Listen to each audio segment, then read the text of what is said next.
Lieutenant General retired Syed Atta Hasnain.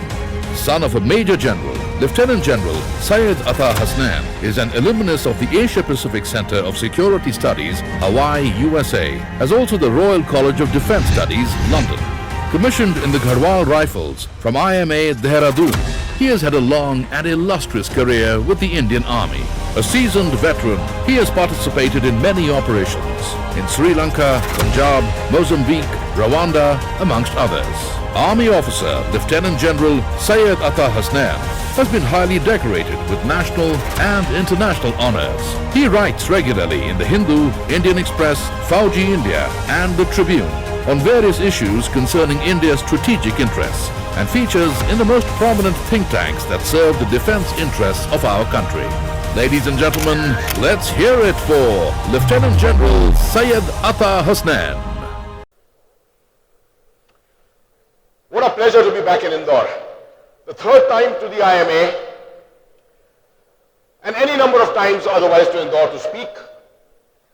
As you're probably aware, my association in connection with Indore goes back to 1948. I wasn't born then. That's when my father moved for the first time to Mau with his newlywed wife, that's my mother.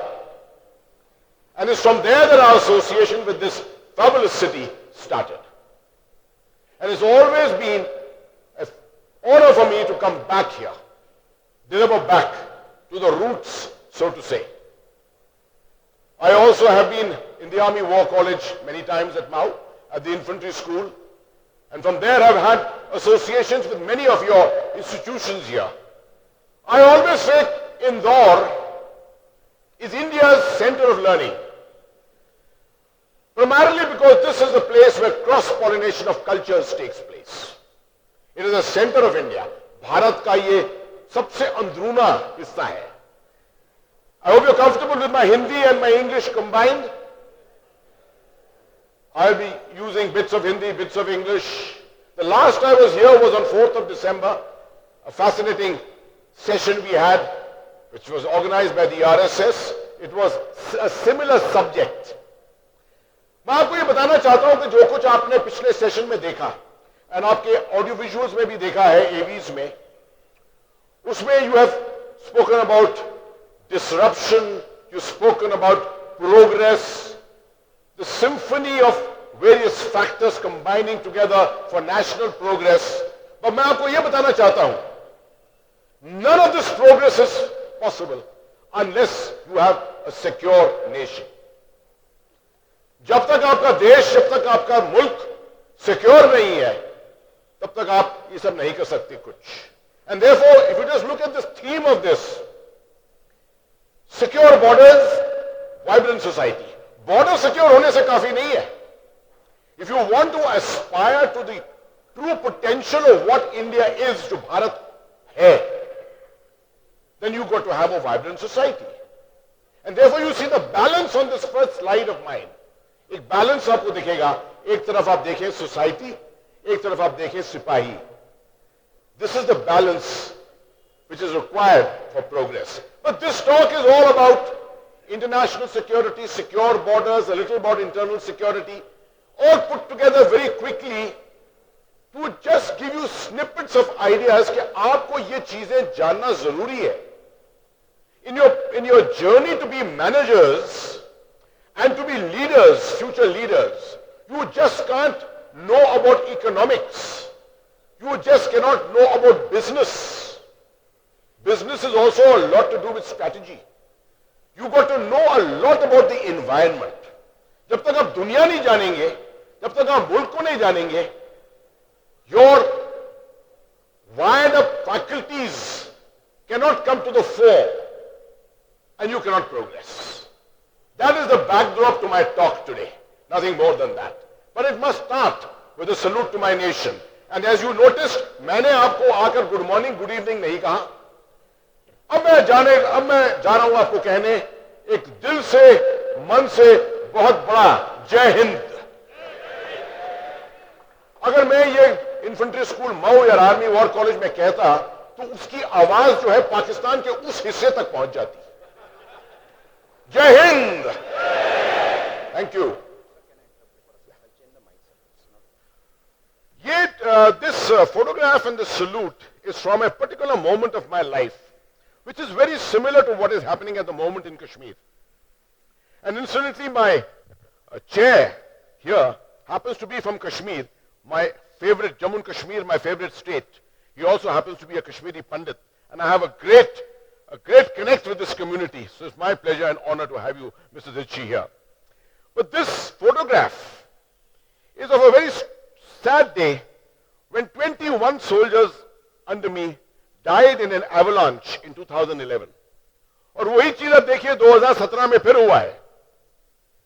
इस साल 20 जवान हमारे मारे गए हैं avalanches में, cold winter conditions में. ये चैलेंजेस हमारे पास हर समय होते हैं बॉर्डर्स के ऊपर. लोग बहुत सवाल करते हैं कि आर्मी में क्यों कैजुअल्टीज हो रही हैं. कुल मिलाकर पिछले साल जम्मू कश्मीर में 106 कैजुअल्टी हुई हैं. आपको यह मालूम होना चाहिए कि आपकी आर्मी बहुत प्रोफेशनल है, मगर जिस जगहों पर डिप्लॉयड है वहां के चैलेंजेस बहुत ही अजीब चैलेंजेस होते हैं. मौसम के, climatic conditions, weather conditions, terrorist related, enemy related, all kinds of things. And therefore you must question the army, but you must never condemn to say that the army is not doing enough to save lives. हमारे जवानों की जानें, हमारे अफसरों की जानें हमारे लिए सबसे ज्यादा कीमती होती हैं. Just remember that. It must also start with a remembrance for the unknown soldier, dedicated to the warriors of India who have made the supreme sacrifice in the service of the nation. Thousands of them who have died in the service of the nation, so that we all can sit in cities like Indore, continue to do our business as usual every day. But once in a while, we got to remember this. Okay. This talk only focuses on some macro issues. My views on this are very personal, nothing political in this talk at all. Just remember that. How do you make a nation secure? ये याद रखिए, एक तो borders पे आपको strong होना पड़ेगा, but borders के बियॉन्ड आपको स्ट्रांग होना पड़ेगा. You have to have the capability to project beyond your borders. Very important thing is that you have to be internally resilient, which means your society inside has to be very strong. Very, very stable society. You have to have credible socio-economic parameters, which means कि जैसे जैसे आप progress कर रहे हैं, human factors जो है आपके, medical, life expectancy, aspects of education levels, women empowerment figures, all these are very essential for the security of your country. लोग समझते हैं कि these things are not important. These are as important as the security of your borders. And you have to be intellectually proficient, technically skilled and creatively oriented. ये बहुत जरूरी है. सिर्फ कहना कि हमारी ग्रोथ रेट जो है वो 6.8%, 7.5% है, मगर हमारा फ्यूचर जो है उसके लिए हमने केटर नहीं किया है through intellectual growth, then it becomes a matter of a question whether you are actually doing good to your country or not. Simple thing. आप खुद ही देख लीजिए, आपके अंदर अगर मैं सवाल पूछूं आर्मी का या बॉर्डर्स का, knowledge on strategic matters, very few will be able to answer them. Because generally perception Bharat में यह है कि बॉर्डर सिक्योरिटी जो है वो आर्मी का मामला है. Sorry, I wish to correct your perception. यह मामला आप सबका है, और जब तक आप इंटेलेक्चुअली इसको एग्जामिन नहीं करते रहेंगे, पढ़ते नहीं रहेंगे, जब तक आप सुबह के अखबार पढ़कर उसके डॉट्स को ज्वाइन नहीं कर सकेंगे कि ये कहां से आ रही है प्रॉब्लम, ये मसला कहां से आ रहा है और कहां जा रहा है, unless you do that, you are not intellectually vibrant enough as a nation. And this is what all educational institutions should do. President Trump का कुछ कर रहे हैं पिछले 10-15 दिन से, ये सिचुएशन कहां से आई है और कहां जा रही है. You should be absolutely knowledgeable about that. My intention is to only give you a few snippets of information and knowledge to fire up your imagination, nothing more than that. अब आप देखिए, आप ही के शहर में, पास में, मऊ में, ये एक इमारत है, आपने शायद नहीं देखी होगी. This is the statue of the scholar warrior in Mau. ये मेरे जमाने में ही बना था. और ये क्या है स्कॉलर वॉरियर? कि मतलब अगर सिपाही है, और सिपाही अगर पढ़ा लिखा नहीं है, अगर ऑफिसर, कमांडर, लीडर जो है वो पढ़ा लिखा नहीं है, तो he is not a commander. अगर कमांडर के हाथ में हथियार हो और सिर्फ वो हथियार चलाना जाने, तो he is not a leader. ये याद रख लीजिए. It is as good as your industry, where if you have a spanner, to say that I am the general manager and I am very good in the use of the spanner. Sorry, you are not. You are not a leader. You are not a manager. The same thing with the armed forces. Unless an officer is well read, unless his intellectual faculties are well developed, he doesn't become a complete officer. And this is the thing. If you see, किताबें आगे रखी, भाला हाथ में, scholar warrior. That is the concept. ये statue के सामने लिखा हुआ है, आप खुद पढ़ लीजिए. और लास्ट लाइन पढ़िएगा. To epitomise officers empowered with knowledge, skill and courage at Army War College, where tigers earn their stripes. वहां बनते हैं टाइगर, वही टाइगर जाकर आपके बॉर्डर्स पर वहीं काम करते हैं. Okay, now let me bring you to the main subject as such. If you ask me कि दुनिया में आज कोई ऐसी जगहें बताइए which in my opinion center of gravity, जहां पर strategic center of gravity है, तो मेरी नजर सबसे पहले वेस्टर्न यूरोप पे जाएगी. वेस्टर्न यूरोप में फ्रांस, जर्मनी, बेल्जियम, स्पेन, इन सब देशों में आप देखिए कितना प्रॉब्लम हुआ है. Turbulence of terrorism coming out of immigration. London देखिए आप, यूके के अंदर देखिए, ब्रेक्सिट के बाद कितनी इंस्टेबिलिटी आई है. इकोनॉमी में और इंस्टेबिलिटी आएगी. जो इलाका कोल्ड वॉर के जमाने में was the most vibrant place, जहां से इंडस्ट्रियल रेवोल्यूशन शुरू हुआ था, जिसकी वजह से आज आप लोग टेक्नोलॉजी को एक्सप्लॉइट कर रहे हैं, that is the area today, that is the part of the world today which is in decline. And this is a very important aspect for you to know and examine from time to time. The next, एक जगह तो मैंने आपको बता दी. दूसरी जगह Turkey. आपको मालूम होना चाहिए कि टर्की के आसपास का इलाका, जहां पर कमाल अतातुर्क ने एक जमाने में इस्लाम के साथ एक एक्सपेरिमेंट किया था, secular Islam. He created a secular Islam and Turkey became the nerve center of moderate Islam. अब टर्की में 100 साल के बाद, 1923 के बाद 2017 में आप देख रहे हैं कि Turkey is going back to extremist Islam, radical Islam, जिसका असर जो है वो यूरोप पे जा रहा है. Turkey was a model state all this time. अब आप देखिए टर्की के आसपास क्या हो रहा है. इसी के साथ देखिए आप, the next centre is the gulf. Gulf के आसपास सीरिया में, इराक में आइसिस, दाइश, रेडिकल इस्लाम, इन सब का असर हो रहा है. लड़ाइयां वहां पर, जो शहरों के लिए लड़ाई हो रही है उनके नाम आपके दिमाग में हर समय बैठे होंगे. Mosul, Aleppo, Raqqa. You should know these cities. और मालूम होना चाहिए कि एक शहर को कब्जा करने के लिए क्या क्या करना पड़ता है.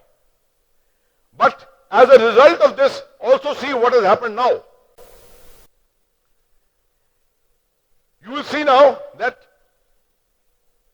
the next center of gravity has shifted down to Malaysia, in the area of the Straits of Malacca. क्यों? स्ट्रेट ऑफ मलाका के आसपास, मलेशिया के नीचे क्यों मैंने सेंटर ऑफ ग्रेविटी बनाई है? दुनिया का 70% ट्रेड, ट्रैफिक जो है, कंटेनर ट्रैफिक, वो इसके जरिए जाता है, स्ट्रेट्स ऑफ मलाका के. चाइना का 80% एनर्जी रिक्वायरमेंट जो है वो इसके जरिए जाती है. अभी आपको मैं एक्सप्लेन करूंगा इसके बारे में. और ऊपर जो आप देख रहे हैं, ऊपर जो आप देख रहे हैं, that is the last one on top is the Pamir not. Pamir not के आसपास भी सेंटर ऑफ ग्रेविटी मैंने बनाई है, क्योंकि वहां पर एक चीज है जिसको कहते हैं द न्यू ग्रेड गेम, जो खेली जा रही है। न्यू ग्रेड गेम में 4 चीजें होते हैं जिसके बारे में आपको मालूम होना चाहिए।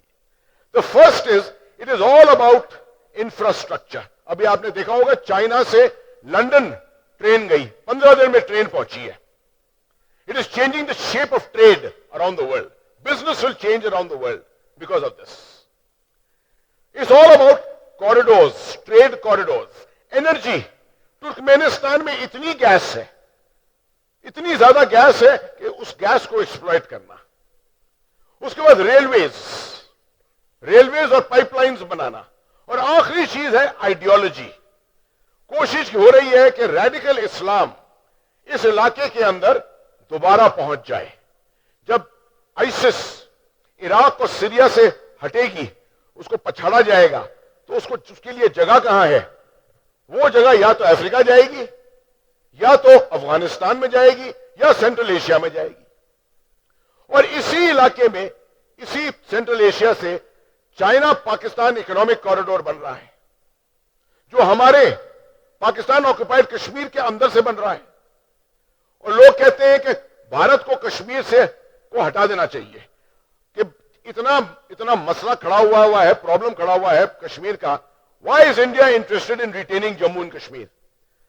Now I give you the answer. अगर आप देखें तो new great game northern most जो है पामीर नॉट के आसपास, द न्यू ग्रेड गेम, उसके सबसे नजदीक भारत की कौन सी टेरिटरी है? Jammu and Kashmir. Do you want to withdraw from it?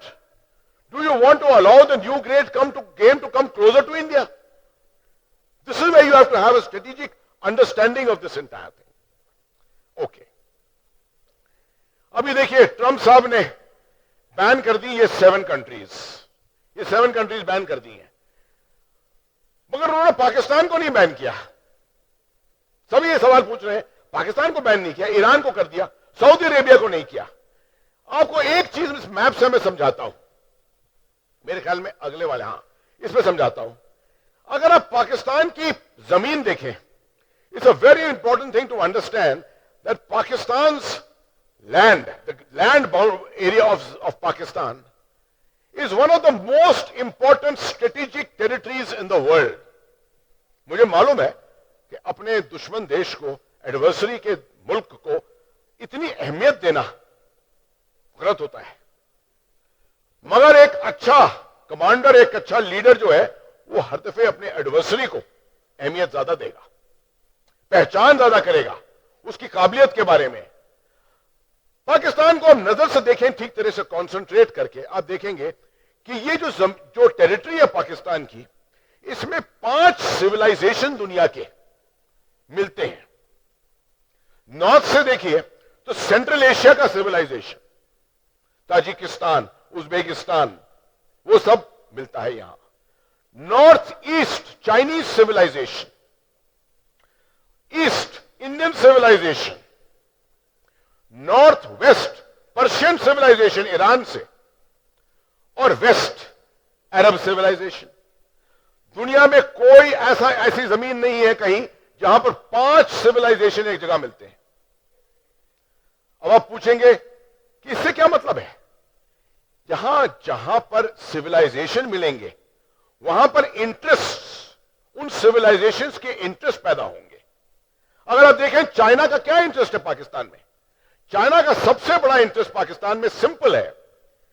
China को चाहिए एनर्जी, जो कि अभी तक इस जरिए आ रही थी कि गल्फ से लेकर और इंडियन ओशन से स्टेट्स ऑफ मलाका होकर और ईस्टर्न चाइना में जा रही थी। इस एनर्जी की जो सी रूट है, इसको डिसरप्ट करने के लिए आपको एक स्ट्रांग नेवी चाहिए। अमेरिका की नेवी, भारत की नेवी, जापान की नेवी, वियतनाम की नेवी, ऑस्ट्रेलिया की नेवी, अगर ये 5 नेवी मिला लें और इसके साथ यूके की नेवी मिला लें, तो अगले 30-40 साल चाइना के ऊपर ये नेवीज जो है ऐसा हावी हो सकती है कि all the energy requirements of China can be controlled. So what has China done? China is now constructing the China-Pakistan economic corridor overland, continental route से, और पाकिस्तान की अहमियत उतनी ज्यादा बढ़ गई है। पाकिस्तान की दूसरी अहमियत क्या है? अमेरिका के लिए क्या है? कराची से आपको हार्ट ऑफ एशिया में एक्सेस मिलता है। आज अगर ट्रंप साहब कहें कि हम अफगानिस्तान से हट नहीं रहे हैं, हम अफगानिस्तान में रहेंगे, 10,000, 15,000, 20,000 जवान ट्रूप्स अपने रखेंगे, इनको मेंटेन कौन करेगा? हवाई जहाज से मेंटेन नहीं हो सकती है 20,000 जवानों की फौज। इसको मेंटेन करने के लिए आपको कराची चाहिए, क्योंकि अमेरिका और ईरान की तो अनबन है, तो चाबहार तो वो इस्तेमाल नहीं कर सकते, ना बंदर अब्बास को इस्तेमाल कर सकते हैं। मैं इसलिए ये सब आपको बता रहा हूं कि पाकिस्तान, ये आपके अंदर सवाल जो उठ रहे होंगे कि पाकिस्तान को क्यों नहीं बैन किया। पूरी दुनिया का रेडिकलिज्म तो यहीं से पैदा होता है, मगर जिस देश की स्ट्रेटेजिक इंपॉर्टेंस होगी किसी और देश के लिए, वो देश क्यों बैन करेगा उसको? तो आपको, भारत को स्ट्रेटेजिकली, डिप्लोमेटिकली हमको ये दुनिया के अंदर बताना पड़ेगा और ज्यादा प्रोजेक्ट करना पड़ेगा कि क्या क्या पाकिस्तान के अंदर हो रहा है, and that is a major challenge for us. Pakistan यह भी समझता है कि अफगानिस्तान जो है पीछे, it is a strategic territory for it. वो समझता है कि भारत जो है वो अफगानिस्तान में अपनी इन्फ्लुएंस करके और बलूचिस्तान में दखल अंदाजी करेगा। ये इंप्रेशन है उसके अंदर। हमने अभी तक कुछ नहीं किया ऐसा, मगर आपने देखा 15 अगस्त को मोदी जी ने क्या बोला? 94 मिनट की स्पीच दी, उसमें 6 मिनट उन्होंने, 88 मिनट तो बहुत चीजें बात की जो किसी को याद नहीं आया। 6 मिनट उन्होंने सिर्फ बलूचिस्तान, पाकिस्तान ऑक्युपाइड कश्मीर और गिलगित बाल्टिस्तान की बात की। सबको याद आ गया, सबको याद रहा, और दुनिया में तहलका मच गया कि बलूचिस्तान के अंदर, हां, अगर पाकिस्तान दखल अंदाजी भारत में करता है तो हमारे पास भी जवाब तो है, हम नहीं करते मगर जवाब हमारे पास है। ये इंडिकेटर दे दिया, और इसलिए पाकिस्तान के लिए अफगानिस्तान की टेरिटरी बहुत अहमियत वाली हो गई, और हमारे लिए भी साथ साथ बहुत जरूरी हो गई। ये मैं समझता था कि ये एक बहुत अहम चीज है आपको समझाना। ये कश्मीर का मैप है, जम्मू कश्मीर का, और आपको मालूम होना चाहिए आजकल एक नया लॉ आया है जिसमें अगर आप भारत की टेरिटरी को गलत दिखाएंगे किसी मैप में या किसी प्रेजेंटेशन में या किसी मीडिया के लिखाई में, तो आपके खिलाफ केस भी जारी हो सकता है। तो समझ लीजिए कि सही मैप कैसा होता है। ये मैप सही है। इसके अंदर 2-3 चीजें मैं आपको समझाना चाहता हूं जो आमतौर पर लोगों को समझ में नहीं आती हैं। इतना हिस्सा जो आप देख रहे हैं वैली लद्दाख रीजन, ये इसके अंदर पॉइंटर काम नहीं करता है आसानी से, तो मैं दिखा नहीं पाऊंगा, समझा रहा हूं आपको मैं। Valley Ladakh region, Jammu region, ये भारत के पास है। और आप देखें कितना बड़ा हिस्सा गिलगित बाल्टिस्तान का, एक्साई चीन का ईस्ट की तरफ, और पाकिस्तान ऑक्युपाइड कश्मीर पाकिस्तान और चीन के पास है। भारत के पास सिर्फ 45% टेरिटरी जम्मू एंड कश्मीर की हमारे पास है। अब अलग अलग, यहां पर अलग अलग तरह की बाउंड्रीज हैं। देखिए नीचे देखें तो आप देखेंगे आईबी 209 किलोमीटर, आईबी है इंटरनेशनल बॉर्डर, इस पे कोई हमारी कोई प्रॉब्लम नहीं है। हमारा पाकिस्तान का प्रॉब्लम है। पाकिस्तान इसको आईबी नहीं कहता, इसको डब्ल्यूबी कहता है, वर्किंग बाउंड्री। क्यों कहता है? वो कहता है कि ये बाउंड्री भी अभी तक सेटल होनी है दोबारा। उसके ऊपर देखें तो आप देखेंगे एलओसी, वो पूरी जो पर्पल लाइन है वो एलओसी है 750 किलोमीटर दूर। एलओसी का मतलब एक ऐसी जगह जहां पर डिस्प्यूट है और दोनों आर्मी एक साथ साथ लगी हुई है। ये पूरी लाइन ऑफ कंट्रोल पे आर्मी होती है, सिर्फ ओनली आर्मी कंट्रोल्स दिस। कुछ बीएसएफ की यूनिट होती है हमारे साथ अंडर कमांड, मगर ये इलाका पूरा भारत ओनली आर्मी के पास होता है। आईबी का इलाका बीएसएफ देखती है। ऊपर आप चलें तो आपको एक जगह दिखेगी एजीपीएल, बीच में देखें जहां पर वो 78,000 किलोमीटर लिखा है, उसके नीचे देखें AGPL. AGPL means actual ground position line. ये वो लाइन है सियाचिन में, 121 किलोमीटर की लाइन है जिसके ऊपर आर्मी लगी है, साल्टोरो रिज के ऊपर। और ये सियाचिन का इलाका है। भारत में ये लोगों को ज्ञान नहीं कि सियाचिन का पूरा इलाका और सियाचिन के साथ में साल्टोरो रिज दोनों भारतीय फौज के कब्जे में है। बहुत दफे आपको इस पढ़ने में आएगा कि पाकिस्तान ने कहा कि हम दोनों को सियाचिन से हट जाना चाहिए, भारत को भी और पाकिस्तान को भी। ये आपको समझना चाहिए कि पाकिस्तान सियाचिन के आसपास नहीं है। ये वो अपने आप अपनी जनता, अपनी पब्लिक को बताने के लिए कि हम भी वहां हैं, कि हम दोनों को हट जाना चाहिए। और अगर कोई समझौता कभी सियाचिन का होता है तो मतलब समझौता यह होगा कि भारत की फौज जो है उसको हटना पड़ेगा पीछे। और अगर हम हट गए पीछे और कारगिल के तरह पाकिस्तान ने दोबारा उसी तरीके से इलाके के ऊपर कब्जा कर लिया या जाके ऑक्यूपाई कर लिया, तो आप मेरे से लिखित में ले लीजिए, आपके 10,000 जवान मरेंगे उसको वापस लेने के लिए। इसलिए भारतीय फौज जो है, हर दफे हम सरकार को रेकमेंड करते हैं कि सियाचिन का मसला जो है अभी इतनी आसानी से नहीं रिजॉल्व हो सकता। और सियाचिन अगर आप देखें यहां लिखा है तो वो सबसे उत्तर नॉर्दर्न मोस्ट टेरिटरी है भारत की, जहां से हम चाइना पाकिस्तान इकोनॉमिक कॉरिडोर की तरफ देखते हैं, जिसको कंट्रोल कर सकते हैं कुछ हद तक। यह बहुत जरूरी है समझना। उसके बाद इधर तो नीचे जो है वो एलएसी है, जो लाल रंग की लाइन है, वो लाइन ऑफ एक्चुअल कंट्रोल, वो चाइना के साथ है, उसमें कोई लाइन नहीं है।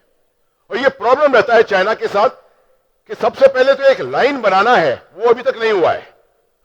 हमारे पेट्रोल आगे जाते हैं, उनके पेट्रोल इधर आते हैं, तो बीच में क्लैश हो जाता है और लोग समझते हैं कि चाइना 30 किलोमीटर अंदर आ गया है। मैं आपको यह समझाना चाहता हूं, बहुत दफे यह होता है कि हमारे पेट्रोल भी 30 किलोमीटर अंदर चले जाते हैं, क्योंकि कोई वहां पर लाइन मुकर्रर नहीं की गई है। अच्छा, अब आपको मैं ब्रॉड इश्यूज बताता हूं एक्सटर्नल सिक्योरिटी के। एक्सटर्नल सिक्योरिटी में बहुत लोग समझते हैं कि सिर्फ बॉर्डर के ऊपर सिक्योरिटी होती है। मैं शुरुआत कर रहा हूं इंडियन डायस्पोरा के साथ। आपको मालूम होना चाहिए कि अमेरिका में तो डायस्पोरा है, ऑस्ट्रेलिया में भी है, यूके में भी है, यूरोप में भी है, मगर सबसे अहमियत वाला जो डायस्पोरा है, जो भारतीय बाहर रह रहे हैं, वो मिडिल ईस्ट में है। 7.2 मिलियन, 7.2 मिलियन, और उनसे $35 बिलियन हर साल आपकी एनुअल रकम रेमिटेंसेस वापस आती है। तो अगर वेस्ट एशिया, मिडिल ईस्ट में कोई डिसरप्शन हो और एकदम से हमको अपने भारत के निवासी जो है उनको वापस बुलाना पड़े, तो आप देखें कितना असर होगा भारत की इकोनॉमी पर। अब आप देख लें यमन में जब प्रॉब्लम हुआ तो हमको काफी हजार भारतीय जो थे वहां पर, उनको लेकर आना पड़ा वापस। नेवी के शिप भेजे, एयरफोर्स के प्लेन भेजे, एयर इंडिया के प्लेन भेजे, उनको लेकर आना पड़ा। यह आपको सोचना चाहिए कि मोदी जी ने किस वजह से crown Prince of UAE Abu Dhabi को इस दफे रिस्पेक्ट देकर और उनको गेस्ट ऑफ ऑनर के तौर पे बुलाया। क्यों वो गए यूएई में? क्यों आजकल इतने स्ट्रांग रिलेशंस हमारे यूएई के साथ बन रहे हैं? नंबर एक, यूएई हमारे तरह एक मॉडरेट इस्लामिक कंट्री है। भारत के अंदर जो इस्लाम है वो मॉडरेट इस्लाम है। हम एक दूसरे के आंख में आंख देख सकते हैं। दूसरा, यूएई जो है वो उनमें देशों में था जिसने तालिबान को रिकॉग्नाइज किया था पहले, मगर अब उसको पहचान हो गई है कि अगर यूएई को आगे बढ़ना है तो रेडिकल इस्लाम को वो आगे नहीं बढ़ा सकते। तो इसलिए भारत जैसे मॉडरेट देशों के साथ बढ़ना पड़ेगा। और आखिरी चीज जो हमारे फेवर में है यूएई के साथ, वो है कि हमारे इतने ज्यादा वहां पर भारतीय लोग हैं हर कम्युनिटी के, कि एकदम से अगर यूएई के अंदर तहलका मच गया, उनका वापस लाना 2.4 million people to bring them back is going to be a nightmare for us, absolute nightmare for us. So this is an angle of security which has to be kept in mind. China की ये one belt one road, China अब जो है अंदर काफी develop कर चुका है, मगर वेस्टर्न एरिया, पश्चिम का इलाका डेवलप नहीं हुआ है. और उसका जरिया यह है कि किस तरीके से इंफ्रास्ट्रक्चर, जिसके अंदर चाइना बहुत ही अच्छा है डेवलप करने में, वो इंफ्रास्ट्रक्चर के जरिए कैसे एक्सपैंड करे, और उस जरिए वो एक्सपैंड करके, और साथ में भारत, वियतनाम, जापान जैसे देश जो उसके दोस्त नहीं है, उनके ऊपर कैसे हावी रहे.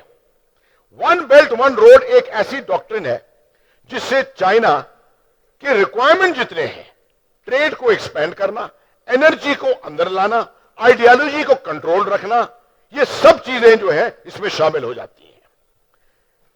द न्यू ग्रेट गेम मैंने आपको समझा दिया. एशिया में फ्रीडम ऑफ द ओशंस, जरूरी है कि कोई देश, कोई मुल्क प्रोग्रेस करना चाहता है तो जरूरी है कि उसका ट्रेड जो है, व्यापार जो है भारत दुनिया भर में, वो कंटिन्यू करता रहे. इसलिए ओशन, पानी की जितने आपके जरिए हैं, रूट्स हैं, वो कंट्रोल में होने चाहिए. अगर वो नहीं होंगे तो आप देख रहे हैं चाइना का स्ट्रेट्स ऑफ मलाक्का में 70%, 80% उनकी एनर्जी रिक्वायरमेंट वहां से आती है. और उस सी रूट्स को अगर अमेरिका ने कंट्रोल में ले लिया तो चाइना का डेवलपमेंट पे क्या असर होगा. आखिरी, एनर्जी सिक्योरिटी. भारत की तकरीबन 75% एनर्जी रिक्वायरमेंट जो है वो इंपोर्ट होता है. Now if we have to develop as a strong economy and we have to industrialize, we have to produce, our production as it is, manufacturing as it is low, then we need energy all the time. And since our energy is imported, we have to make sure that our diplomatic contacts are in such a way that they promote energy trade or allow the energy to flow in. Simple आपको example देता हूं मैं. Turkmenistan, Afghanistan, Pakistan, India pipeline, Tapi pipeline अगर बन गई तो India के 25% gas requirement जो है वो हमारे लिए मिल जाएगा. मगर क्योंकि बीच में अफगानिस्तान में प्रॉब्लम है और क्योंकि पाकिस्तान इसको परमिट नहीं करता है, तो इसलिए तापी की पाइपलाइन नहीं बन सकती. Now it's incumbent on us to try and make sure we stabilize these areas. Stabilization of Afghanistan and a promotion of a good relationship with Pakistan will work to the benefit of both countries economically. Yeah, how much? Okay.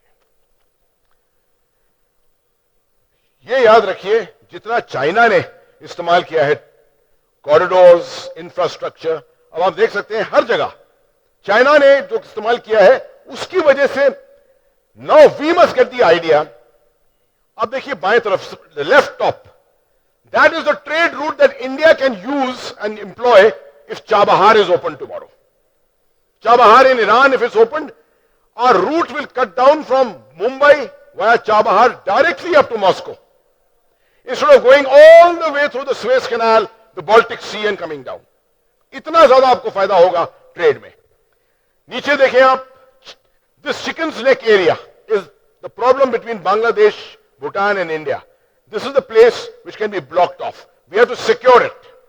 This is where our military security, border security has to be very strong. This is the area through which we must build our corridor to northeast and from northeast into Southeast Asia. Then if you look right bottom, these are all the countries of Southeast Asia, ASEAN, which are waiting for India to be connected through the continental route. अभी तक हमारा contact जो है ASEAN के साथ is primarily through the sea route. Problem क्या है? Myanmar वो सो फार अनस्टेबल, और उससे ज्यादा अनस्टेबल हमारा नॉर्थ ईस्ट. कल आप देखें, कल नागालैंड में देखिए कितना प्रॉब्लम हुआ है. कल की खबर रात की, मणिपुर में कितना प्रॉब्लम है. Unless we resolve these problems of the Northeast, अगर ये रिजॉल्व हो गए तो हम कॉन्टिनेंटल रूट जो है उसको खोल देंगे टू साउथ ईस्ट एशिया। आप देखिए बिजनेस बेशुमार, कितना बिजनेस आपका सिंगापुर, इंडोनेशिया, थाईलैंड, मलेशिया, सब देशों के साथ खुल सकता है, secure absolutely in your control, under your control, not via the maritime routes. Core security concerns सिर्फ आपको बताने के लिए, पाकिस्तान की प्रॉक्सी वॉर जो चल रही है हमारे खिलाफ जम्मू एंड कश्मीर में, चाइना की एफर्ट्स जो है स्क्वीज करने के लिए भारत को, कोलूसिव चाइना, पाकिस्तान और चाइना की कोलूसिव जो एक्टिविटीज है साथ मिलकर, जैसे कि अभी आप देखिए यूनाइटेड नेशंस में अजहर मसूद को टेररिस्ट साबित करने के लिए चाइना ने रिफ्यूज कर दिया, working to Pakistani interests. Situation in smaller neighbours, Nepal, Sri Lanka, Maldives. अब मैं एग्जाम्पल सबके तो नहीं दूंगा, मालदीव्स का याद रख लीजिए, इतना छोटा देश, आइलैंड कंट्री, मगर दुनिया में maximum per capita ratio of terrorists who have gone and joined the ISIS, वो मालदीव से, और वो बिल्कुल आपके सदर्न स्टेट के साथ मिला हुआ है। डायनेमिक्स ऑफ बांग्लादेश, बांग्लादेश के अंदर भी रेडिकलिज्म बढ़ रहा है, हालांकि कंट्रोल में है।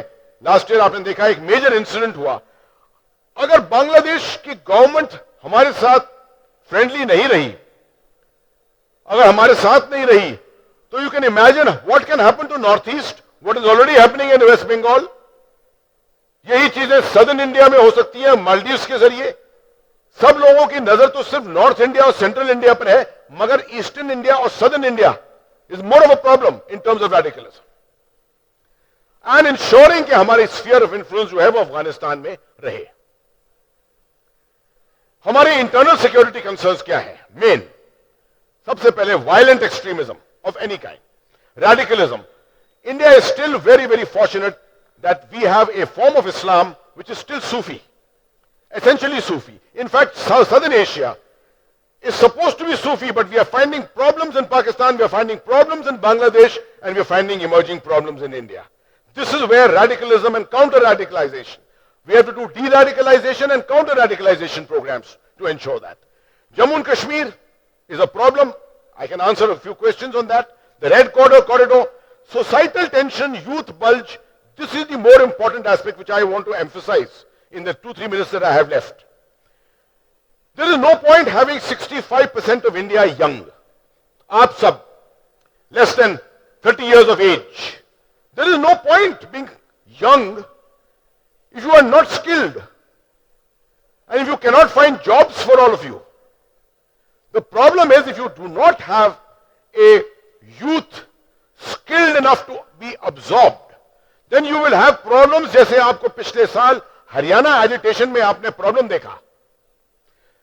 3 दिन में 30,000 करोड़ रुपए की प्रॉपर्टी जली। That is not progress. That is not India. If you are counting of progress in India with this kind of an activity of burning up of showrooms and burning up of transport and burning up of railways, sorry, we are not going anywhere. Therefore, the most important thing for securing India is to ensure that you stabilize your youth, go ahead for education. A city like Indore is a classic city, a classic model, which can show the way to the rest of the country as to how it can manage the skills of its younger people. Last, this is for public knowledge. ज़्यादातर लोगों को मालूम नहीं होता कि India में इतनी forces हैं, ये कौन सी फोर्स किस चीज के लिए होती है, ये आपको बस समझाने के लिए है। बाएं तरफ देखें तो इंटेलिजेंस, आईबी इंटेलिजेंस ब्यूरो जो है वो इंटरनल, अंदरूनी इंटेलिजेंस, काउंटर इंटेलिजेंस, इंटेलिजेंस को रोकना था कि हमारी खबर ना जाए कहीं, उसके लिए होती है। रॉ, RAW, एक्सटर्नल इंटेलिजेंस, बाहर की इंटेलिजेंस लाना अंदर, पाकिस्तान और दूसरे देश उनकी लाना। मिलिट्री इंटेलिजेंस जो मिलिट्री के साथ जुड़ी हुई है, बॉर्डर्स के साथ जुड़ी हुई है। अब आप बॉर्डर सिक्योरिटी देखिए, Indian army is overall in charge during war, लड़ाई के जमाने में, मगर एक सिचुएशन होती है जिसको कहते हैं नो वॉर नो पीस। उसमें जो है हमारे साथ BSF और बाकी और भी फौजें जो है वो मिली रहती हैं। बॉर्डर सिक्योरिटी पीस टाइम में बीएसएफ, आईटीबीपी, एसएसबी ये जवाबदेह होती है, और कोस्टल सिक्योरिटी के लिए नेवी और कोस्ट गार्ड। राइट साइड पे देखिए इंटरनल सिक्योरिटी। पूरे देश में इंटरनल सिक्योरिटी की जवाबदारी सीआरपीएफ की होती है, मगर क्योंकि अभी तक वो काबिलियत आ नहीं पाई है, तो जम्मू कश्मीर जैसे इलाके में नॉर्थ ईस्ट में अभी भी इंडियन आर्मी का कंट्रोल है। सीआईएसएफ है आपके एयरपोर्ट के लिए सिक्योरिटी के लिए, पॉइंट सिक्योरिटी के लिए, इंस्टीट्यूशनल सिक्योरिटी के लिए। और बाएं दाने आपको दो मिलेंगे, राष्ट्र राइफल्स जो कि एक पैरामिलिट्री फोर्स है, और असम राइफल्स जो नॉर्थ ईस्ट की पैरामिलिट्री फोर्स है। इन दोनों में आर्मी के लोग होते हैं। असम राइफल्स में आर्मी के ऑफिसर होते हैं सिर्फ, और राष्ट्र राइफल्स में आर्मी के जवान भी और ऑफिसर दोनों होते हैं। लास्ट वन, ये एक विश लिस्ट है कि अगर इंडिया को सिक्योर करना है, मिलिट्री तरीके से सिक्योर करना है, तो क्या 10 चीजें आपको करनी चाहिए। एक तो आपको नेशनल सिक्योरिटी स्ट्रेटेजिक डॉक्यूमेंट लिखना पड़ेगा और पब्लिक को समझाना पड़ेगा। नेशनल डिफेंस यूनिवर्सिटी बननी चाहिए। एमओडी को इंटीग्रेट करिए, जहां पर सिर्फ ब्यूरोक्रेट नहीं मगर आर्मी के ऑफिसर भी साथ साथ बैठे हैं उनके। Revamp information operations. आजकल की दुनिया व्हाट्सएप, ट्विटर, ये सब जो है, इनको हैंडल करने का तरीका आना चाहिए। कम्युनिकेशन स्ट्रेटेजी बोर्ड बनना चाहिए।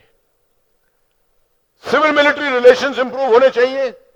जम्मू कश्मीर के लिए हमको एक कोऑर्डिनेटेड अप्रोच लाना पड़ेगा, मल्टीलैटरल अप्रोच लेना पड़ेगा बिग पावर्स के साथ।